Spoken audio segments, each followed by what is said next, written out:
Bueno, un cordial saludo. Nuevamente estamos aquí en este espacio que ha sido la voluntad de Dios que se desarrolle. Este espacio que hemos dado en llamar Un Café con Jesús. Y como decíamos en el programa anterior, la gente dirá, bueno, pero ¿dónde está Jesús? Él dice que donde hay dos o tres reunidos en su nombre, ahí está Él. Así que aquí está con nosotros. Un cordial saludo para nuestro muy apreciado amigo y hermano. Somos hijos del mismo padre, Ricardo Puentes, periodista, investigador, un hombre muy controvertido. A mí no me gusta adular a nadie, así que si digo que es muy brillante es porque es muy brillante, un hombre que reconocido a nivel nacional, una figura pública de alguna manera, que por cosas de la vida no está con nosotros en el país, porque el Señor ha querido tenerlo fuera del país por circunstancias pues ajenas a su voluntad, pero que desde donde esté quiere seguir sirviendo a su patria, sirviendo a la causa, pero sobre todo sirviendo al Señor, que es el Rey de Reyes y Señor de Señores. Hoy tenemos un tema interesantísimo, que es hablar acerca de la legitimidad del pontificado del Papa Francisco, un hombre también que es muy controversial, que ha generado sentimientos encontrados en el mundo, que despierta la simpatía de unos, el rechazo de otros, que en especial despierta la simpatía de quienes no son cristianos. Eh, es muy apreciado por los ateos, es muy apreciado por personas que profesan religiones diferentes al cristianismo. Es apreciado por algunos sectores del cristianismo, particularmente por los sectores más progresistas, que tienen más tendencias de izquierda, más tendencias de acoger la teología de la liberación y pensar en todo en una especie de Cristo revolucionario, de Cristo, si se quiere, casi que comunista, y que a la vez ha despertado como no mucha simpatía en los sectores más tradicionales, más fundamentalistas, si se quiere, del cristianismo, en los sectores sobre todo bíblicos del cristianismo. Es el tema que vamos a tratar hoy. Entonces, pues, con esta apertura pasamos a que nuestro muy apreciado amigo Ricardo haga su presentación y demos inicio. Sí, sí, no, muchas gracias Rafael por esa presentación, esas generosas palabras. Sí, esta tertulia, pues la primera que hicimos gustó mucho. Hubo un par de comentarios negativos de que hacía reunido un no católico con un católico, pero una cosa pues ridícula. Pero bueno, pero en general gustó mucho y muchos agradecieron, ahí se ven los comentarios en el programa, en el canal de periodismo, agradecieron esa aclaración que tú dabas, porque hay católicos sinceros que no saben cómo lidiar con ese tema de un papa comunista. Pues para mí eso no es problema porque como ya lo sabes y ya lo sabe mucha gente, yo no creo que el papado eh, venga de Pedro y ese texto que citan de Mateo 16:13 al 18, donde Jesús le dice: yo también te digo, tú eres Pedro y sobre esta roca edificaré mi iglesia. Pues la roca, no, nadie, es mi opinión y la digo con todo respeto. La roca no puede ser Pedro porque en todas las escrituras se muestra que la roca Cristo, es Cristo. Además, el juego de palabras que hace Jesús ahí en el versículo 18, en griego, el nombre de Pedro es Petros y la palabra para roca es Petra. O sea, no está hablando de Pedro. Era un juego de palabras que hizo Jesús ahí deliberado con Pedro. Dice: tú eres Pedro, Petros, y sobre esta roca, Petra, edificaré mi iglesia. Y si uno ve Petros, son cascajitos, son cositas, piedrecitas chiquitas e insignificantes, y Petra es una enorme roca. Pero pensar que Pedro, un hombre normal, absolutamente normal, vaya a ser la roca sobre la cual se edifica la iglesia, pues, y además no hay documentos sólidos documentación que enseña y sugiere que Pedro estuvo siquiera en Roma. Es más, el Vaticano se levanta sobre el templo a Zeus. Pero bueno, esos son otros temas. A mí me interesa mucho esa visión católica de cómo pueden un sacerdote no reconocer a Francisco como papa, la infalibilidad y la tradición apostólica. Y es más, sorprendiste aún más diciendo que desde Pío XII no ha habido un papa legítimo. Y eso es bien interesante porque alguien también me lo comentó, no con esas palabras ni diciendo eso, pero sí muy preocupado, que fue el ex procurador Alejandro Ordóñez. Sí quisiera entender por qué aseguras que desde Pío XII no hay un papa legítimo. O sea, ¿qué ha pasado con el resto? Mucha gente ve como a Juan Pablo II, tampoco en mi caso, pero Juan Pablo II como, wow, el gran papa anticomunista. A mí me parece que ayudó muchísimo al comunismo y todo ese diálogo intereclesial. No es el ecumenismo, Eh, porque el ecumenismo es entre cristianos, ok, entre confesiones cristianas. ok, Ya cuando es con musulmanes, budistas, etcétera, se llama interreligioso. claro, y el señor dándole la Que mano fue a lo Fidel. que fue lo que hizo en la reunión de Asís en el 86. Sí, y visitando cada rato a Castro, lo mismo Benedicto. O sea, bueno, Sí. entonces, ¿cómo es la cosa de Concilio Vaticano segundo y la legitimidad, pues, desde el punto de vista católica del Papa? No, para mí eso es nuevo. Bueno, para poder comprender lo que pasa en el Concilio Vaticano II, que nosotros ni siquiera lo llamamos concilio, lo llamamos conciliábulo.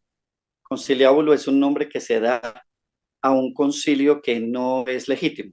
El Concilio Vaticano II tiene dos características que hacen que no lo debamos reconocer, por lo menos quienes queremos seguir siendo católicos de verdad. En primer lugar, porque el concilio no definió ningún dogma y los concilios fueron para definir dogmas, básicamente. Lo vemos desde el primer concilio en el año 325, el concilio de Nicea, cuando se definía por este problema del arrianismo, ¿cierto? Que decía Arrio que Jesús era un creado y no engendrado, simplemente que era creado, que era una criatura. Pudo haber sido el primer ser creado, pero no era Dios. Y el concilio debe reunirse en el año 325 y aparece el gran Atanasio, que es quien va a definir claramente que Jesús es verdadero Dios y verdadero hombre. Hay varias doctrinas en ese momento, varias teorías, uno que es 50% Dios, 50% hombre, etcétera.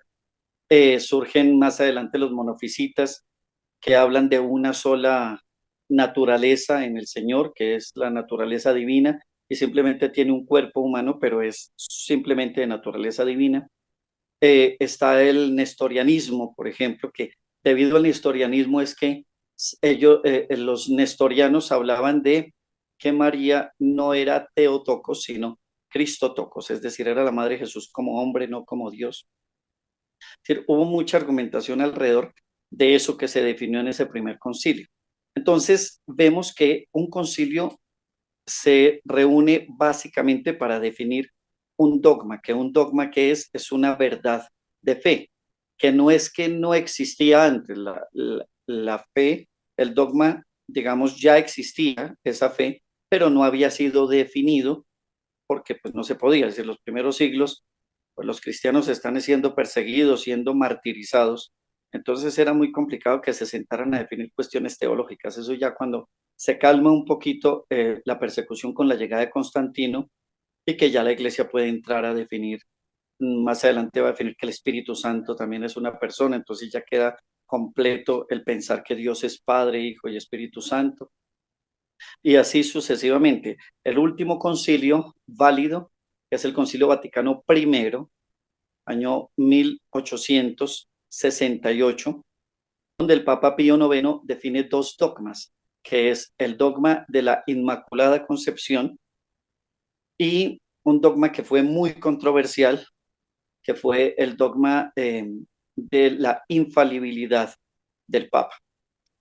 mm, dogmas que, pues, por supuesto yo comparto, pero que sé que tú no compartes, pero es bueno que un día tengamos una tertulia, puede ser que el Señor nos conceda bien que yo viaje allá o que tú puedas venir acá o nos encontramos en otro país neutral y nos tomamos un café y podemos, con la escritura en la mano, eh, tratar esos temas.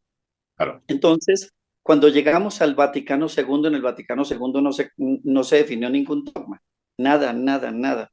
El Vaticano II tiene un fundamento y es que lo dice Juan 23, que es lo que llamaría en italiano el aggiornamiento, es decir, como la puesta al día de la iglesia, como si el Señor tuviera que adaptarse a los tiempos modernos.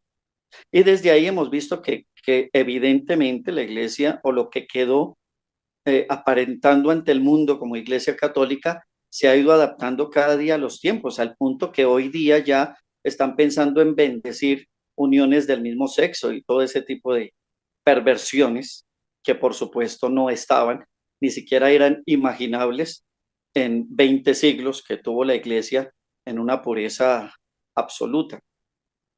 Pero el tema, para poder entender qué es lo que pasa propiamente ahí, no empieza desde finales del siglo XIX, cuando ya la masonería ha infiltrado muchísimo a la iglesia. Y es que es parte del proyecto que tenía la masonería desde, mencionábamos la vez pasada, Adam Weishaupt en Alemania, en el sur, en Baviera, eh, cuando crea los Illuminati y dentro de eso, bueno, y antes, en 1717, cuando ya la masonería toma forma, es que empiezan a pensar en que hay que crear un nuevo orden mundial y para eso hay que tomarse los tres poderes del mundo, que son el poder económico, el poder político y el poder religioso, el poder espiritual. Entonces se toman el poder económico los Rothschild, ¿cierto? Tú sabes quiénes son los Rothschild y todo este tema de la banca mundial, etcétera. Se toman el poder político porque empiezan a financiar después las campañas, porque crean las democracias. Había que destruir las monarquías. Entonces crean las democracias y en las democracias pues es el pueblo el que va a elegir su gobernante y eso con plata se arregla. Así que por eso decían los Rothschild, a nosotros déjenos el poder económico que con ese manejamos los otros dos. Y empieza un proceso de infiltración en la Iglesia Católica para poder destruirla desde dentro. Y eso lleva a que empiecen a financiar muchachos que entren a los seminarios, después del Concilio de Trento, por supuesto, que entren a los seminarios y que empiecen a infiltrar la iglesia y a meter ideas que no van de acuerdo ni con la escritura ni con nada. Eh, Cuando ya llegamos al Vaticano I, está Albert Pike y Giuseppe Mazzini, están a punto de tomarse ya Roma, ¿cierto? Ya se han tomado Italia, están independizando a Italia de los estados pontificios, del poder del Papa, y van a reducir el poder del Papa solamente al Vaticano.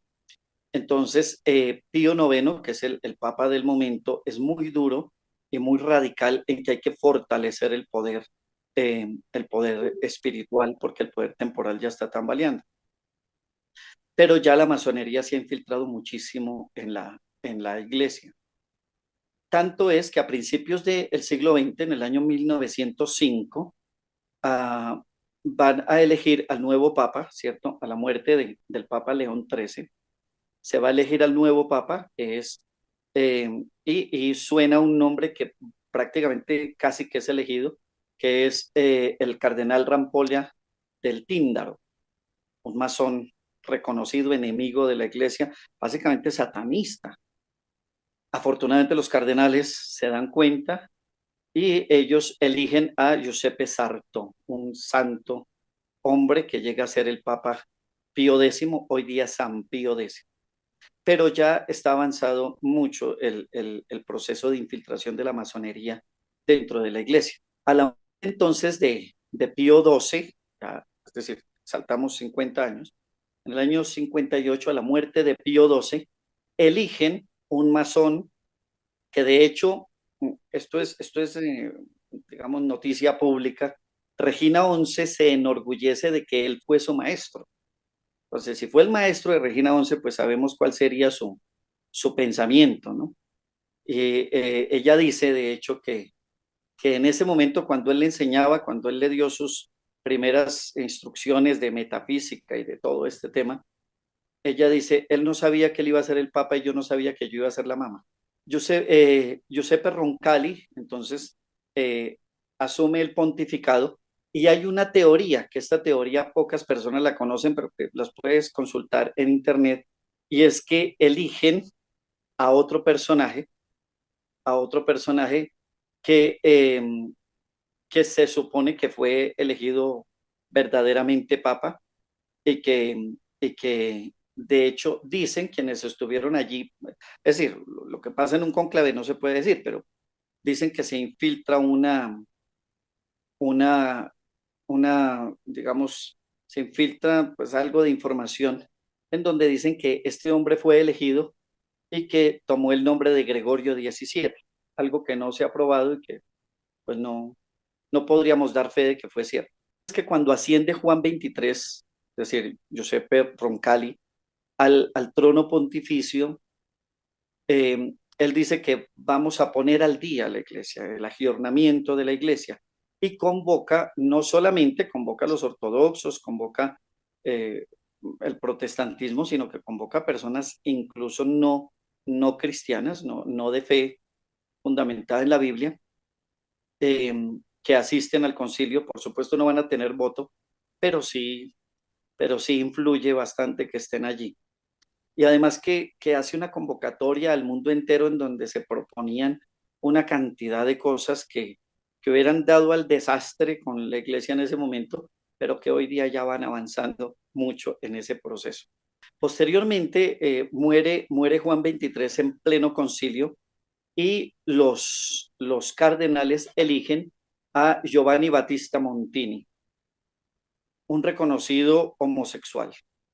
No es un secreto tampoco, eso está en los anales de la historia, de origen judío, que de hecho incluso en ocasiones no cargaba el pectoral, que es la cruz que llevan, sino el efod de los judíos. Y hay un documento que, que nos narra que en el año 67, cuando dio su famoso discurso ante la Organización de las Naciones Unidas, que era la primera vez que un pontífice hacía eso, en New York, al terminar su discurso sale y en el salón, en un salón contiguo al, al salón principal donde tuvo lugar la audiencia, en el salón contiguo, recibe una ceremonia satánica de iniciación en el satanismo, en el mundo de la oscuridad. Posteriormente, él ya hacia el año 68 y 69 reúne unos pastores protestantes y decide eh, o confeccionar la nueva misa y la hace canónica. ¿Qué es esto? Y cuál es la gravedad de eso? El canon bíblico, tú lo sabes, está cerrado. Es decir, yo no le puedo agregar un versículo al Evangelio de Juan. No, pues, nada, eso no lo puede tocar nadie, eso se cerró y los libros que quedaron esos son, y con los versículos, los capítulos que quedaron, esos son. Bueno, cuando se cerró, pues en el año 382 no habían capítulos ni versículos, pero el texto que quedó ese es, eso no se puede cambiar.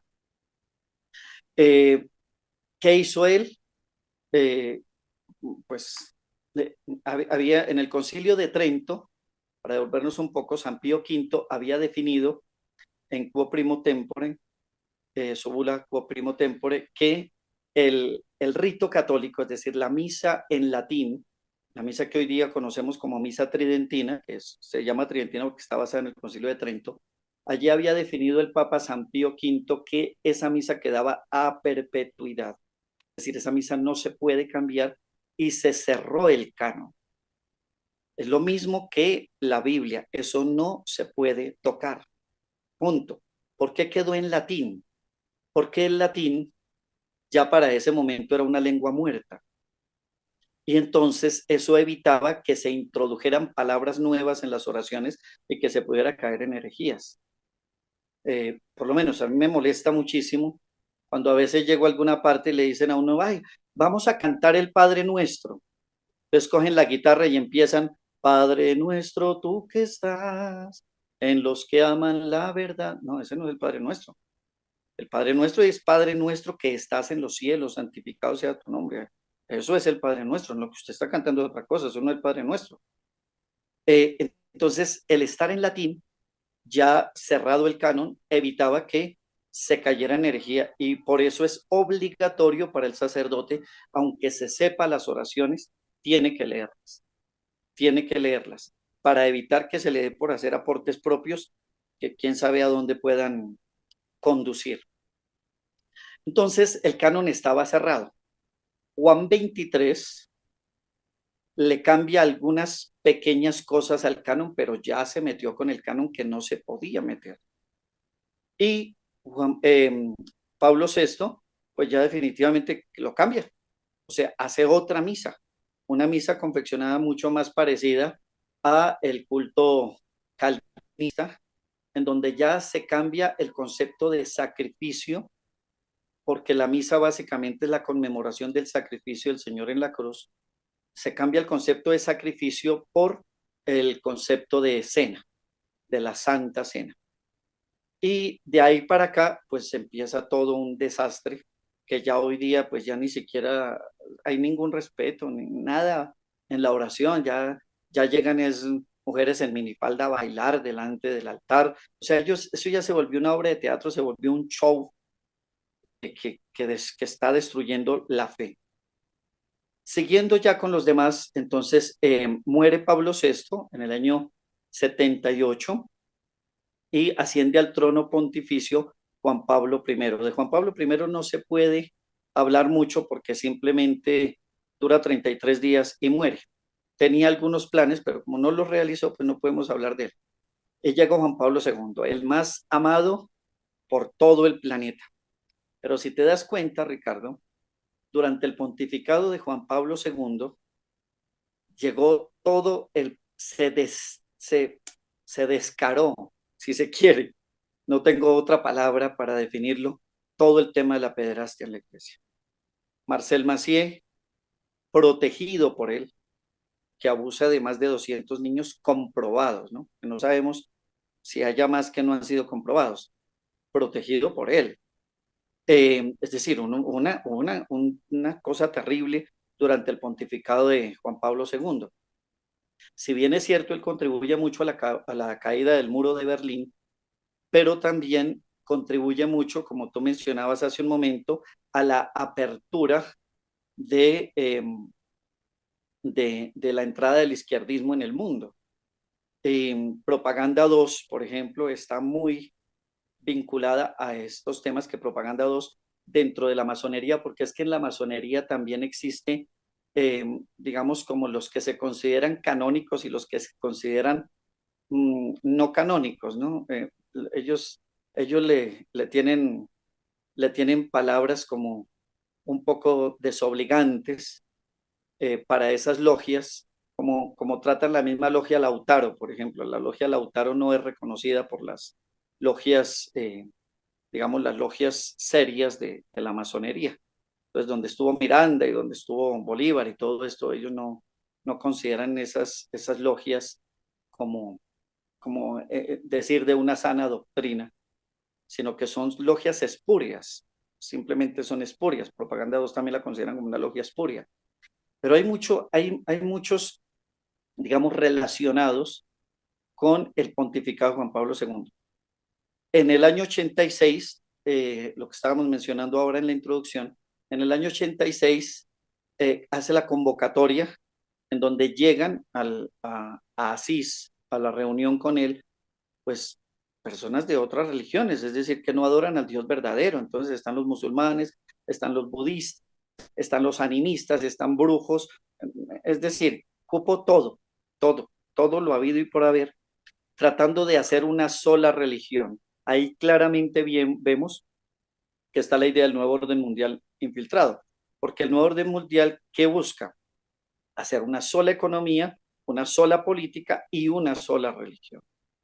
Y de alguna manera el llamado a hacer una sola religión tendría que ser un papa, porque si hace la convocatoria a un imán, pues en el Islam no existe una figura que unifique en general, por lo menos a la mayoría del Islam. Entonces un imán pues sería uno entre muchos haciendo la convocatoria. En el budismo pues tampoco, es decir, uno pensaría que el Dalai Lama, pero es que el Dalai Lama es el padre del budismo lamaísta, pero es que hay muchos otros budismos que no son lamaístas, entonces no lo considerarían a él como una autoridad. Y de ahí para allá, pues las otras religiones pues tampoco tienen esa, es de los gurús del hinduismo, etcétera. Pues, es decir, no hay figuras así. El papado tiene la ventaja de ser una figura que unifica de alguna manera una de las religiones más grandes del mundo, que es el cristianismo, y que a la vez es un jefe de Estado, que le da una autoridad de alguna manera política representativa y que lo convierte en una figura pública. Entonces, él convoca esta reunión y por supuesto es a ese colocar al Señor Jesús al mismo nivel de cualquiera de estos personajes. O sea, es simplemente un maestro iluminado, un maestro ascendido, un ser de luz, lo que quieras, pero Dios, pues no, porque entonces no podríamos igualarlo con otro, porque entonces estaríamos hablando de varios dioses, o que todos los dioses son el mismo Dios, cuando las religiones son contradictorias entre sí. Bien, finalmente llega Benedicto XVI, que fue uno de los teólogos del Concilio Vaticano II, así que tampoco su doctrina es muy saludable.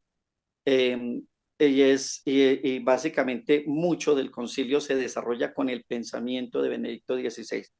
Yo creo en Benedicto XVI y voy a hacer una comparación aquí que es un poco odiosa, pero que estoy seguro que tú me la comprendes y que quienes estén siguiendo esta transmisión la pueden comprender. Para mí, Benedicto XVI fue una especie de Álvaro Uribe en el catolicismo. Es decir, aparenta ser tradicionalista. ¿Para qué? Para que los tradicionalistas que estaban por allá reservados porque sabían todo lo terrible que estaba pasando en la iglesia, salieran a la luz. Entonces él dice, no, no, no, los que quieran seguir celebrando la misa tradicional y conservar la fe católica de siempre, pues yo por medio de un motu propio, ¿cierto? Que voy a permitir que se celebre la misa tradicional. Eso hace que los tradicionalistas salgan a la luz y pues ya los detectan y después los vamos a perseguir. Cuando él renuncia al pontificado y asciende Francisco, pues Francisco empieza a perseguir a los tradicionalistas de una manera brutal, porque ha habido persecuciones que ya pasan a niveles de que casi que si tú no renuncias está en juego tu vida. Es decir, es un tema complicado. Se empieza a hacer propaganda en las parroquias, en las diócesis, una persecución horrible, diciendo que son falsos, que no son legítimos, bueno, todo lo que quieras, y en eso es que estamos hoy día. Eso en cuanto al Concilio Vaticano II. Y concluyo con esto. Básicamente entendemos entonces que lo que se hace en el concilio, digamos que es la idea de Juan 23 y que posteriormente logra concretar Pablo VI, que es quien termina el concilio, es crear una nueva iglesia, que ya no es la iglesia católica, que ya no es la iglesia fundada por nuestro Señor Jesucristo. Es una iglesia que va a tener otra misa, que era el centro pues de la fe, y que va poco a poco, con el tiempo, a irse apartando, ni siquiera del catolicismo, digamos, que es lo puro, sino de la Biblia, es decir, del cristianismo, al punto que, como te digo, ya hoy día pues se está pensando en bendecir, no sabría yo si eso se puede llamar una bendición, bendecir personas de mismo sexo, porque no son parejas. Yo siempre he insistido que eso no es una pareja, es que dos tornillos no son una pareja, dos tuercas no son una pareja. Una pareja es un tornillo con una tuerca, pero dos tornillos son un par de tornillos, un par de tuercas. Eso no es una pareja. A mí nadie me puede decir que hay parejas del mismo sexo. Es un par de tipos ahí que se les dio por hacer aberraciones y besuquearse y hacer sus porquerías. Entonces resulta que ahora le tenemos que bendecir su porquería. Ya se nos Pero está acabando la primera parte de este bueno, programa. Nos queda menos de un minuto, entonces vamos a hacer una pequeña pausa, si te parece. Y bueno, arrancamos. Me parece importantísimo ese tema porque estás diciendo prácticamente que esta iglesia, la tuya, ya no es la iglesia de Cristo. Entonces, ¿qué hacen no, personas como tú ahí? ya no, esa es la que está en el Vaticano. Después de, después de este corte, vamos. Sí.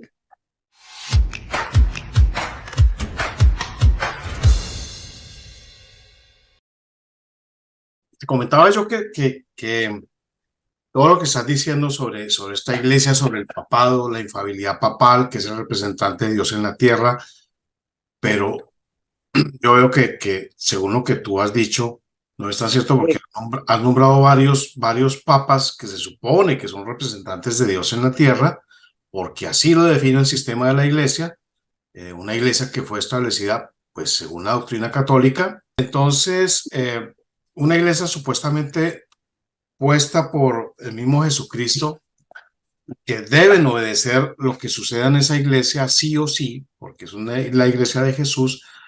¿Quién va a determinar cuando un papa es representante de Dios y cuando un papa no lo es? O sea, queda contradiciendo la misma doctrina de la iglesia, porque la infalibilidad papal y todo este tipo de cosas. Entonces, lo que te pregunté antes de corte a comerciales es, siendo que es una iglesia que obviamente la jerarquía como institución ya no tiene nada que ver con, o muy poco que ver con Dios, ¿qué hacen sacerdotes como tú y fieles católicos todavía yendo a las iglesias?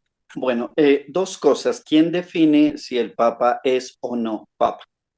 Hay muchos escritos de, de hecho, siempre nos hemos preguntado lo que te mencionaba hace un momento, ¿qué hubiera pasado si este cardenal que dicen fue elegido Papa hubiera sido el Papa? ¿Qué hubiera pasado ahí? Este cardenal era Giuseppe Siri, italiano él, el cardenal Giuseppe Siri, por si alguien lo quiere consultar, encontrará bastante bibliografía sobre el tema. Eh, dentro de los, digamos, de los documentos y de la doctrina de la iglesia, hablando de doctrina de forma canónica, no hablando de doctrina de forma de fe, sino de forma canónica, como, digamos, como los jurisconsultos, ¿no? Como los doctrinantes de la jurisprudencia, se dice simplemente es fácil de reconocer. Un papa no se puede equivocar, un papa tiene que ser infalible. Si el papa se equivoca en materia de fe, entonces hay dos opciones.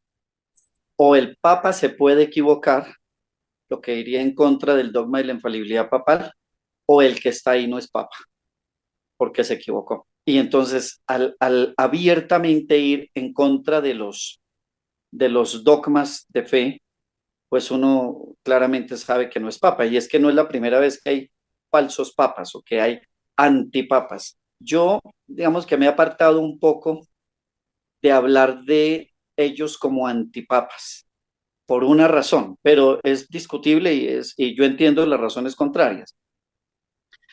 Porque se habla de antipapa como hablar de anticristo, es decir, el anticristo es aquel que se opone a Cristo. El antipapa es un falso papa que se opone al verdadero papa. Pero cuando no hay verdadero papa, pues entonces no se puede hablar de que sea un falso papa, perdón, un antipapa. Podría ser un falso papa, pero no un antipapa porque no hay a quien esté le oponiendo. Lo que nosotros consideramos es que en este momento no hay papa, es decir, la sede está vacante.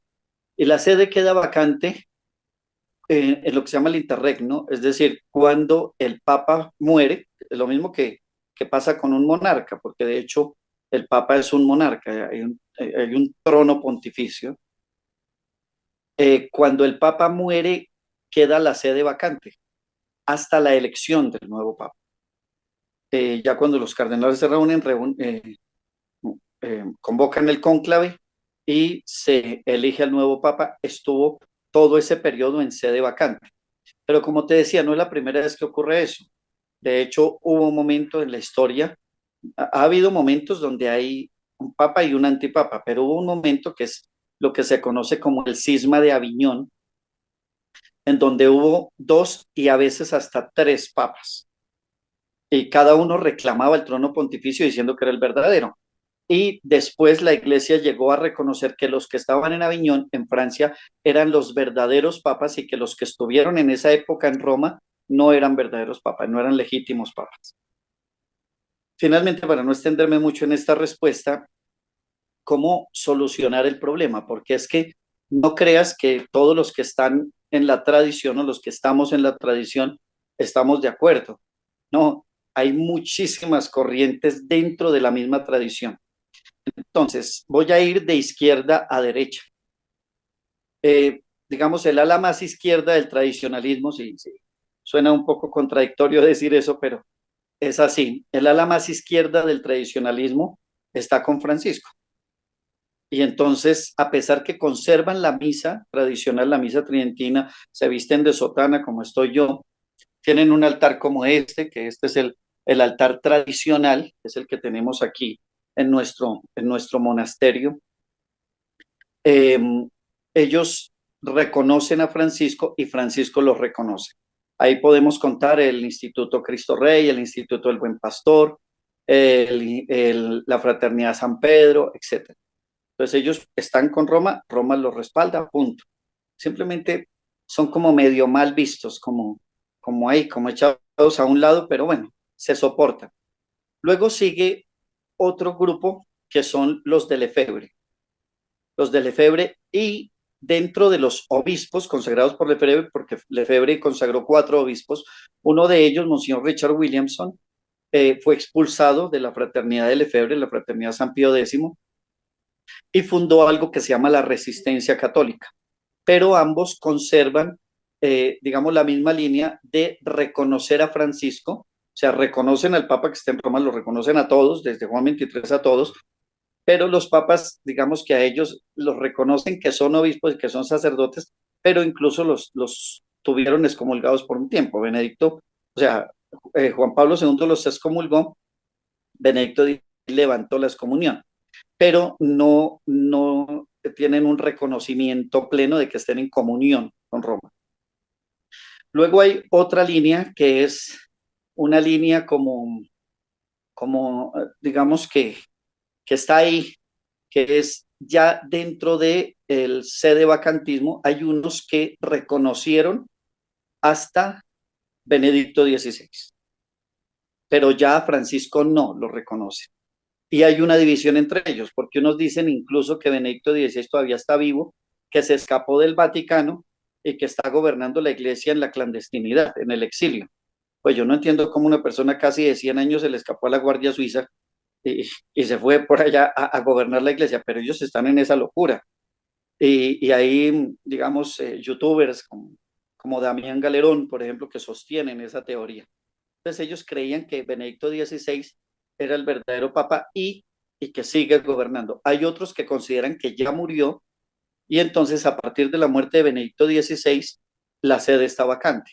O sea, ya a Francisco no lo reconocen. Y hay otra ala que ya es el sede vacantismo propiamente, que considera, hay unos que alcanzan a considerar incluso que Juan XXIII sí fue un verdadero papa. Otros que no, que desde Pío XII no ha habido más papas. Pero entonces presentan un problema que es lo que se llama el sedevacantismo perpetuo.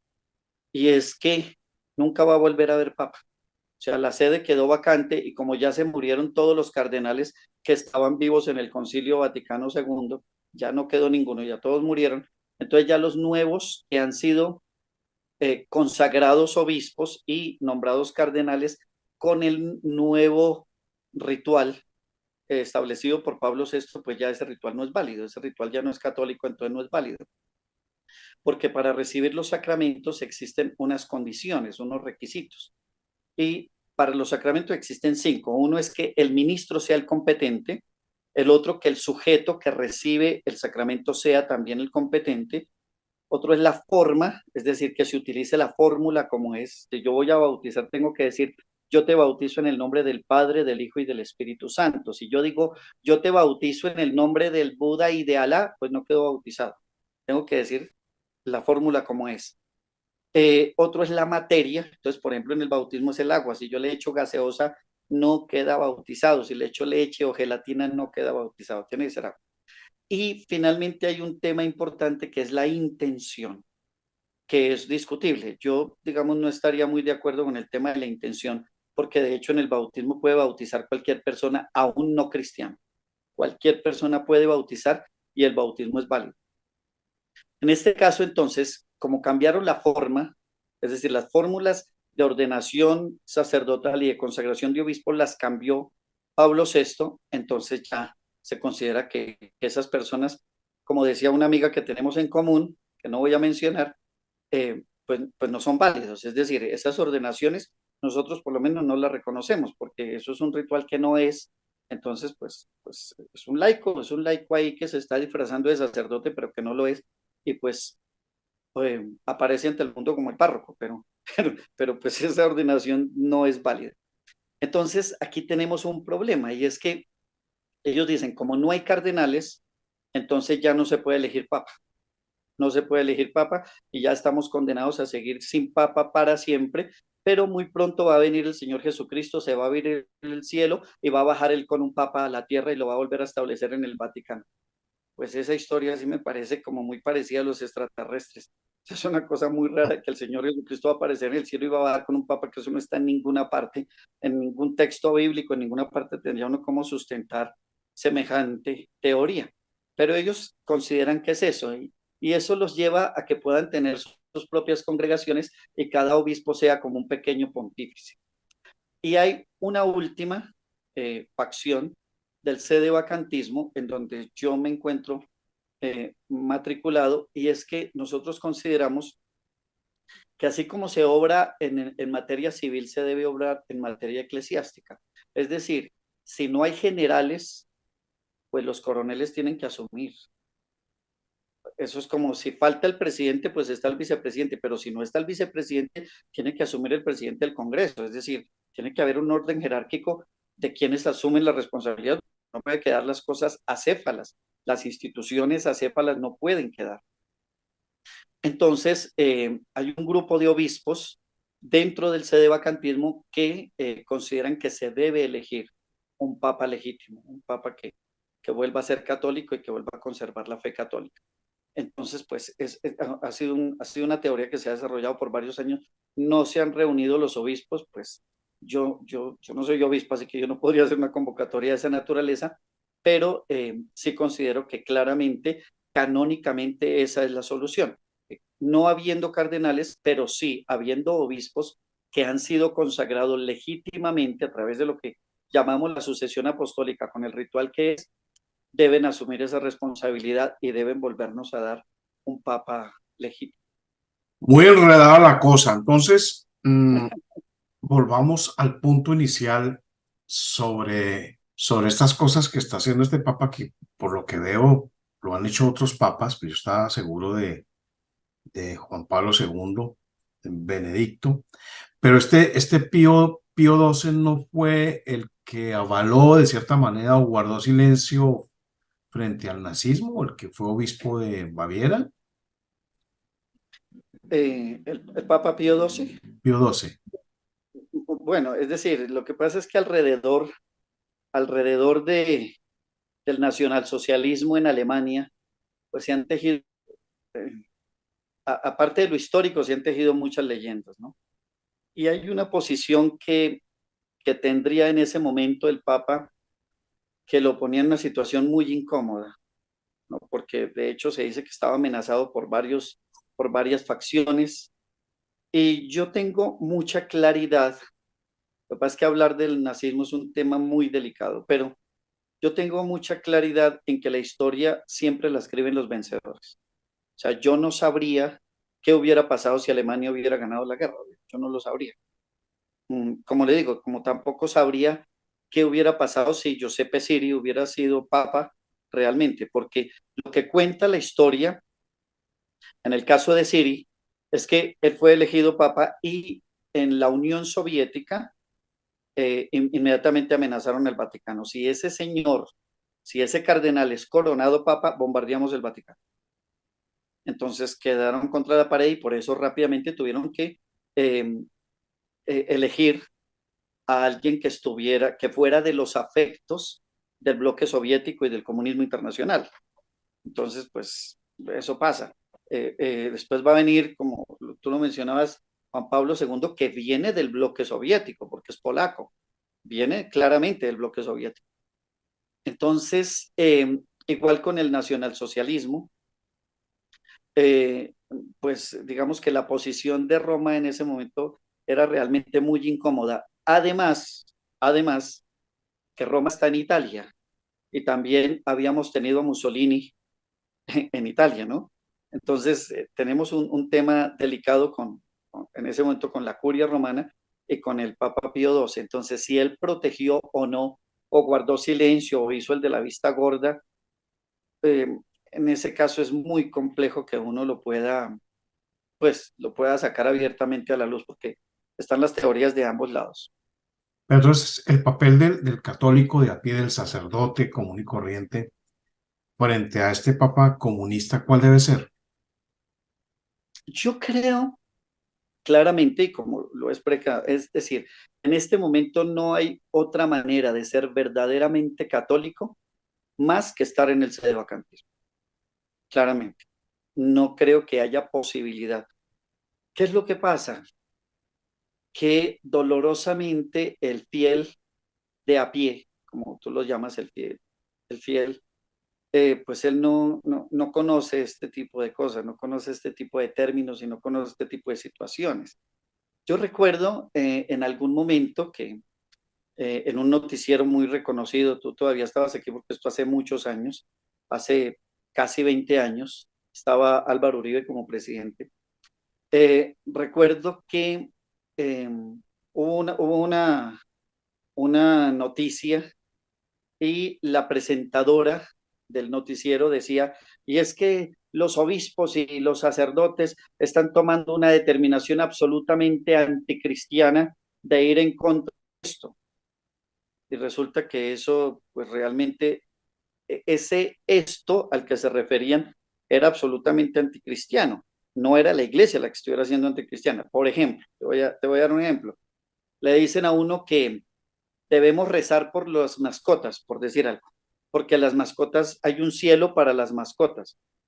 No, pues eso es absurdo, es decir, primero porque la escritura dice que en el paraíso cosas que ojo no vio ni oído oyó son las que Dios tiene preparadas, así que haya mascotas no hay. Pero resulta que como hoy día ya se extendió el animalismo y la humanización de los animales, entonces ahora resulta que toca bautizar al perro, toca darle la primera comunión y cuando se muera, pues tocará rezar por él y hacerle las exequias, porque es que se va para el cielo de los perritos. Pues eso va en contra de la fe cristiana. Entonces le ponen a uno bravos. Y entonces le dicen, ay, es que usted no es cristiano, el Señor amaba a los animales. Bueno, uno no hace esa discusión. Entonces, yo creo que hay a ver, el cristiano debe crecer en tres aspectos, y eso está en la escritura, claramente, que es el aspecto material, el aspecto intelectual y el aspecto espiritual. Muchas veces nos quedamos en el aspecto espiritual, es decir, nos arrodillamos, rezamos y hasta ahí llegó. De enseñar, nada. Entonces uno llega a la misa y ni siquiera el sacerdote que está ahí celebrando la misa sabe de qué está hablando, porque uno escucha unas predicaciones que dicen eso va en contra no solamente del texto bíblico, sino de la doctrina de la misma iglesia a la cual usted dice pertenecer. Pero el pobre no sabe. El pobre ahora yo creo que, bueno, como ya se acabaron los seminarios, yo estoy por creer, porque pues yo me formé en monasterio, tengo otra formación, una formación tradicional, pero yo creo que los sacerdotes de hoy día están formando es para que aprendan a hacer show, para que aprendan a bailar, a cantar, a ser DJ y todo eso. Y como que me imagino el sacerdote durante la semana preparando el show del domingo, porque no puedo repetir el mismo show de la semana pasada o si no se me van los fieles. Entonces ya hicieron las iglesias, fue como como una especie de institución de entretenimiento, en donde vamos a ver con qué nos sorprende el párroco hoy. Y entonces, no sé, traerá la banda de reggaetón que esté de moda y le cambiamos la letra. En vez de decir, baby, mueve los pechos, entonces decimos, Señor, muéveme el corazón, no sé.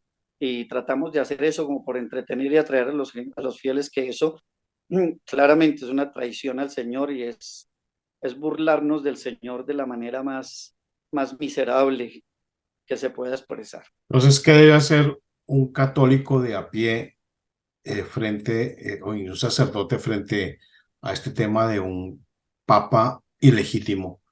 Debe seguir yendo a las misas donde estén los retratos. Yo no sé si se acostumbra el retrato del papa actual y toda la cosa. ¿Qué debe hacer? ¿Seguir yendo a misa común y corriente? No, canónicamente no sería lo correcto. ¿Por qué? Hay una palabra, hay una expresión que se utiliza en el latín que es una cum. Es decir, cuando yo oro eh, siendo uno con el Papa fulano de tal. Eso por lo menos nosotros no utilizamos esa expresión, porque nosotros utilizamos la expresión como se celebra la misa en el intermedio de la muerte de un papa y la elección del otro. Ahí estamos celebrando, entonces no utilizamos la palabra unacom. Pedimos por la iglesia que es santa y católica, punto, pero no en unión con el papa tal, porque no lo hay. ¿Qué le recomendaría yo a los sacerdotes, a los obispos, de hecho? Pero, pues, primero es que tendrían que volverse a ordenar, porque es que esa ordenación no es válida. La ordenación que tienen no es válida, canónicamente no es válida, porque se cambió la fórmula. Pero que si quieren ser sacerdotes, pues se ordenen por el rito tradicional, recibiendo la ordenación de un obispo válidamente consagrado como obispo. Segundo, el permanecer en comunión con un hereje, pues me hace hereje, claramente. Es decir, si yo me hubiera ido al arrianismo, pues soy arriano. Es decir, yo no puedo decir que estoy con Arrio, pero no comparto sus ideas, ¿no? Pues o es arriano o no es. Es decir, si yo me voy con los testigos de Jehová, yo tengo que reconocer entonces que Jesucristo no es Dios, así de simple, y que el Espíritu Santo siempre es la fuerza activa de Dios, y que Charles T. Russell es el que realmente fue iluminado pues para eso. O me voy con los mormones, entonces tengo que aceptar que Jesús era hermano de gemelo de Lucifer y que tuvimos una vida preterrenal y que Jesús después de su resurrección no ascendió al cielo, sino que se vino para América y aquí tuvo 12 apóstoles que fueron de la tribu de Nefí y esos nefitas fueron los que se encargaron después de predicar el evangelio y que hay otros profetas como Alma, como Nefí, como Moroni, como Mormón, etcétera. Yo no puedo decir que estoy o sea, estar en la misa, en la parroquia, orando con Francisco y a la vez diciendo que no creo en él. O está o no está, pero yo no puedo estar jugando la doble. Por lo menos para los sacerdotes ese sería el llamado. Y para el fiel sincero, porque yo sé que hay fieles sinceros, estudie. Es decir, estudie. Si yo estoy con un hereje, soy un hereje. Así de simple. Estoy compartiendo su herejía. Por eso me pareció, y yo creo que eso nos ha unido contigo en esta gran amistad que tenemos, que somos casi como hermanos, pues yo te considero como si fueras un hermano mío, de la valentía que tú tuviste en el momento en que renunciaste al Centro Democrático. Es decir, es que yo no puedo estar aquí, o sea, no puedo, porque yo tengo unos principios, unos valores que no comparto con ustedes. Entonces, pues no puedo decir que formo parte de un partido como hoy día está pasando. Muchos que yo me siento a hablar con ellos, que son candidatos en este momento a consejos, alcaldías, gobernaciones, etcétera, y que dicen, no, pues yo sé ese tema de que sí, hay muchos ahí más o menos tibios dentro del centro democrático, pero es que eso es lo de menos, no, eso no es lo de menos, eso no es lo de menos. Usted o tiene unos principios o no los tiene, porque en esto hay que ser radical y con mayor razón entonces frente al Señor. Si uno debe ser radical frente a la patria, imagínate frente a nuestro Señor Jesucristo, que ahí nos estamos jugando en la vida eterna. Las puertas están abiertas, quienes quieran llegar a los pies del Señor, a la fe católica, a la Iglesia Católica de siempre, no a la secta del Vaticano II, que fue lo que se fundó en el año 62 con el conciliábulo, pues son bienvenidos y pues hacen el proceso y pues cada quien tiene un proceso diferente, pero es el caminar, no hay otra manera de ser verdaderamente católico. Bueno, muy interesante. Primera vez que escucho esto, sorpresivo, sorprendente. Y bueno, hay millones de católicos, no solamente en Colombia, sino en el mundo, mm, pero nunca he escuchado esto. Entonces, muy interesante, aprendí algo nuevo, creo que muchos aprendimos aquí algo nuevo y pues creo que nos veremos ya para dentro de una semana, Rafael. Hay que ir pensando en ese tema. ¿Qué te parece? Ok, muy interesante. Uno en el que hables más tú. Pues este tema yo lo conozco desde otra óptica y pues yo no, o sea, yo honestamente no considero que la iglesia romana sea la representante de Jesús, pero pues es un tema que no es el espacio ni el momento para discutirlo y estoy seguro de que por eso pasan estas cosas. Pero no sabía que dentro de la línea eh, católica, sobre todo de la jerarquía, que tú haces en la jerarquía, existiera este tipo de descontentos y de reflexiones, bien interesantes. Muchas gracias Rafael, y pues creo que nos veremos dentro de 8 días. Bien, y todos invitados a un café con Jesús. Café con Jesús, sí.